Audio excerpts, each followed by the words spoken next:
जय हिंद दोस्तों। आज की क्लास में हम सॉल्व करने वाले हैं कक्षा 10वीं का गणित और प्रश्नावली 6.6 और सवाल नंबर 7 को। तो आइए सवाल नंबर 7 को हम सॉल्व करते हैं। सवाल नंबर 7 में 1 और 2 सवाल दिया गया है, दोनों सवाल को सॉल्व करते हैं। तो देखिए पहले सवाल नंबर 7 को पढ़ते हैं। इसमें क्या लिखा हुआ है, कर आकृति 6.61 में एक वृत्त की दो जीवाएं ए बी और सी डी परस्पर बिंदु पी पर प्रतिच्छेद करती है।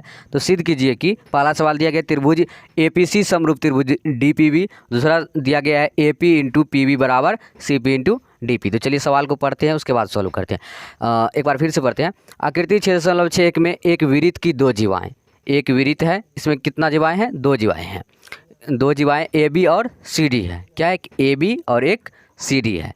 तो परस्पर क्या कर रहा है कि बिंदु P पर प्रतिच्छेद कर रहा है। ये ए बी और सी डी क्या कर रहा है? P पर प्रतिच्छेद कर रहा है। तो हमें ये सिद्ध करना है। तो आइए सबसे पहले हम सवाल नंबर 1 को सॉल्व करेंगे और यहाँ पे लिखते हैं पहले हल।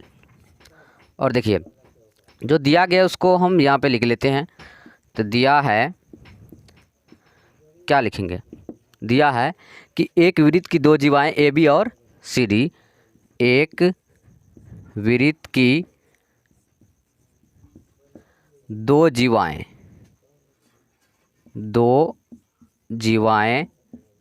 कौन कौन सा है? तो ए बी और सी डी, ए बी और सी डी क्या कर रही है? तो सी डी परस्पर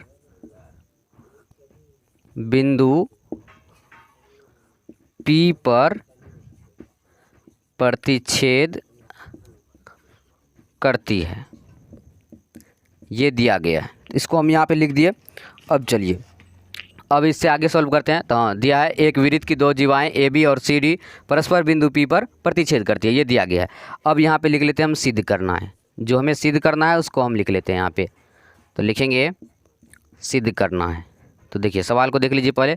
पहला नंबर सवाल में क्या करें सिद्ध करने के लिए कि त्रिभुज ए पी सी समरूप त्रिभुज डी पी बी, ये सिद्ध करना है। यानी कि हमें ये इन दोनों त्रिभुज क्या करना है? समरूप करना है। तो आइए सबसे पहले देखते हैं ये कहाँ है। तो ए पी सी और डी पी बी। तो ए पी सी, उसके बाद है डी पी बी, एक ये त्रिभुज एक ये त्रिभुज आ रहा है। चलिए हमें अगर इसको समरूप करना है, मतलब इन दोनों त्रिभुज में चलना है, तो त्रिभुज ए पी सी और त्रिभुज डी पी बी में चलते हैं। तो लिखते हैं यहाँ पे प्रमाण, यानी कि यहाँ से स्टार्ट कर चुके हैं हल करना। तो लिखेंगे त्रिभुज ए पी सी तथा त्रिभुज डी पी बी में। अब देखिए इन दोनों को समरूप करने के लिए हमें क्या रहना चाहिए? पहला तो तीनों कोण बराबर कर सकते हैं, दूसरा कि दो कोण बराबर कर सकते हैं, तीसरा दो भुजा एक कोण बराबर कर सकते हैं। ये सब नियम है। तो हम क्या करेंगे, इसमें कोण बराबर पर देखते हैं इसमें क्या क्या बराबर होता है। तो चलिए यहाँ पे त्रिभुज ए पी सी और डी पी बी में देखते हैं। तो ए पी सी और डी पी बी, देखिए दोनों त्रिभुज में क्या आ रहा है? पी आ रहा है, दोनों इसमें भी आ रहा है इसमें भी आ रहा है, ए पी सी और डी पी सी में, डी पी बी में। तो पी दोनों में क्या आ रहा है? तो हम क्या लिख सकते हैं कि कोण पी बराबर कोण पी, ये दोनों कोण क्या बराबर है? तो क्यों बराबर है? क्योंकि ये शीर्षाभिमुख है, मतलब दोनों में है। तो लिखेंगे शीर्षाभिमुख कोण, लिख दिए। अब हमें एक और कोण की ज़रूरी है, वो हो जाएगा। तो इसे हम समरूप कह सकते हैं। तो देखिए इसमें और क्या हो सकता है कि इसे ए और डी ये दोनों बराबर हो सकता है। कैसे होगा वो ध्यान समझिएगा। ये जो यहाँ पे दिया गया है, देखिए ये जो सी और पी, ये दोनों बी और डी दोनों जब मिला देंगे तो एक ये खंड बन जाएगा और ये कि ये ए डी जो है ये एक खंड बन जाएगा, एक सी बी खंड बन जाएगा। और इस पे जो भी हम त्रिभुज बनाएंगे उसका जो कोण होगा वो बराबर होगा। जैसे कि यहाँ से ये बना गया और यहाँ से ये बनेगा, तो ए और डी बराबर होगा। अब मान लीजिए हम यहाँ से एक ये बना देते हैं, एक ये बना देते हैं, ये भी बराबर होगा। अब ये भी बराबर होगा। तो इसका मतलब क्या हुआ कि कोण ए और कोण डी बराबर होगा। तो आइए यहाँ पे लिखते हैं कोण ए बराबर कोण डी। तो हम क्या लिख सकते हैं इसका कारण कि वृत्त के एक खंड पर बना कोण बराबर होता है।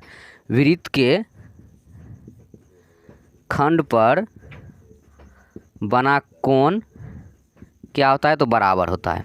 आप इसे और भी तरीक़ा से लिख सकते हैं, बराबर होता है।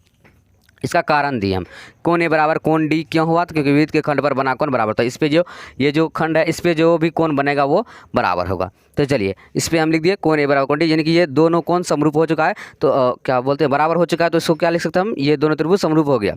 तो यहाँ पर हम लिख सकते हैं कोण कोण समरूपता से, कोण कोण समरूपता से क्या हो जाएगा? त्रिभुज ए पी सी समरूप त्रिभुज डी पी बी। बस हमें यही सिद्ध करना था, हम यहाँ पे सिद्ध कर चुके हैं, तो यहाँ पे लिख देंगे प्रूव्ड। देखिए बस यहाँ पे ध्यान रखना है आपको कि दो कोण बराबर है, इसलिए कौन कौन समरूपता से हम इसको समरूप कर दिए। तीन कोण बराबर होता तो उससे भी कर सकते थे। तो चलिए यहाँ पे हम सॉल्व कर चुके हैं पहला सवाल। दूसरा में देखिए ये दिया गया है, दूसरा को भी यहीं पे सॉल्व कर लेते हैं। देखिए दूसरा में क्या दिया गया है कि A P into P B बराबर C P into D P. अब देखिए इसमें एक ये जो सवाल नंबर 2 है ये एक ही नंबर पे बनेगा, तो चलिए इसको हम बनाते। देखिए अब इसमें भी लंबा करना पड़ेगा, जैसे कि यहाँ पे दिया है इसमें भी लिखना पड़ेगा, उसके बाद सिद्ध करना है इसमें भी लिखना पड़ेगा, तो थोड़ा लंबा हो जाएगा। आप क्या करिएगा कि ये जो दिया है इसको इसी में लिख देना है आपको, और सिद्ध करना है कि जगह पे ये इसके जगह पे इसको लिख देना है। तो चलिए इसको हम समझ लेते हैं पहले कि सॉल्व कैसे करना है। तो आइए यहाँ पे लिखते हैं हल। अब देखिए अगर ये किस में है, गुना में है, अगर इसको हम भागा में कर दे तो क्या आएगा, जैसे कि ए पी बटे पी बी आ जाएगा बराबर सी पी बटे डी पी आ जाएगा। तो हम यहाँ पे देखेंगे ये कैसे आ रहा है, ए पी बटे पी बी। तो देखिए ये जो दो समरूप त्रिभुज हैं इनके जो भुजा है उनके भुजा का अनुपात जो है वो बराबर होगा। यहाँ पे देखिए त्रिभुज ए पी सी समरूप त्रिभुज डी पी बी, अगर इनके हम भुजा को देखेंगे इसके भुजा के अनुपात को तो वो बराबर होगा और वो यही आएगा, यानी कि इस दोनों त्रिभुज को हमें समरूप करना पड़ेगा। यहाँ पे फिर से समरूप करना पड़ेगा, उसके बाद हम इसको लिखेंगे। तो पहले इसको देख लेते हैं। देखिए जैसे कि ये है ना त्रिभुज ए पी सी समरूप त्रिभुज डी पी बी, इसको हम लिख देते हैं। यहाँ पे क्या है कि त्रिभुज ए पी सी समरूप त्रिभुज डी पी बी, इसको क्या लिख सकते हैं हम, यहाँ पे आप क्वेश्चन में लिख दीजिए, क्या लिखिएगा, प्रश्न 1 से हम लिख देते हैं। यहाँ पे प्रश्न 1 से, अगर इसको अलग अलग सॉल्व करने के लिए कहा जाएगा तो आपको ये पूरा बनाना पड़ेगा यहाँ से, उसके बाद ये सब करना पड़ेगा। हाँ लेकिन अगर एक ही में दिया रहेगा 1 और 2 दोनों सवाल, तो आप ये लिख सकते हैं कि प्रश्न 1 से, क्योंकि हम प्रश्न 1 में क्या किया है, इन दोनों त्रिभुज को समरूप कर दिया। अब देखिए आपको ये ध्यान रखना है, ये हमें सिद्ध करना है। अगर ये सिद्ध हो गया तो ये आ जाएगा, सिद्ध करना है लिख दिया यहाँ पे। अगर ये सिद्ध हो गया, इतना आ गया तो ये इतना आ जाएगा। जैसे कि ए पी और डी पी को गुना कर देंगे, नहीं यहाँ पे तो कुछ प्रॉब्लम आ गया, ए पी और डी पी, उसके बाद सी पी और पी बी, सी पी और पी बी, नहीं ऐसे नहीं होगा, ये नहीं आएगा। इसको थोड़ा दूसरा टाइप से लिखना, जैसे कि A P into P B है ना, तो इसको हम किस तरह से लिख सकते हैं कि ए पी बटे में सी पी बराबर पी बी बटे में डी पी, ये होगा C P D P into A P, ये भी नहीं होगा। ए पी यानी कि पी बी यहाँ पर रहना चाहिए, चलिए यहाँ पे पी बी दे देते हैं, उसके बाद सी पी और डी पी यहाँ पे रहना चाहिए। देख लीजिए इतना अगर आ गया तो समझ जाइए कि आंसर आ जाएगा, क्योंकि ए पी और पी बी जब इन दोनों गुना करेंगे तो A P into P B आ गया, C P into D P आ गया। बस आपको इतना ध्यान रखना है कि ये हमें आ जाना चाहिए, उसके बाद ये आ जाएगा।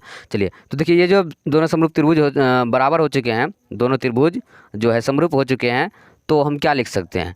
तो याद रखिएगा कि इससे पहले हम बताए हैं त्रिभुज का चैप्टर था, यही है त्रिभुज का चैप्टर। इसमें फर्स्ट टाइम बता दिए जब स्टार्ट किए थे कि दो समरूप त्रिभुज के कोण जो होते हैं, दो समरूप त्रिभुज की भुजाएं का अनुपात जो है वो बराबर होता है। तो देखिए त्रिभुज ए पी सी के और डी पी बी के देखेंगे इसके भुजाएं कौन कौन सी हैं। तो ए पी सी में हो जाएगा A P, D P B में हो जाएगा डी पी, हो गया।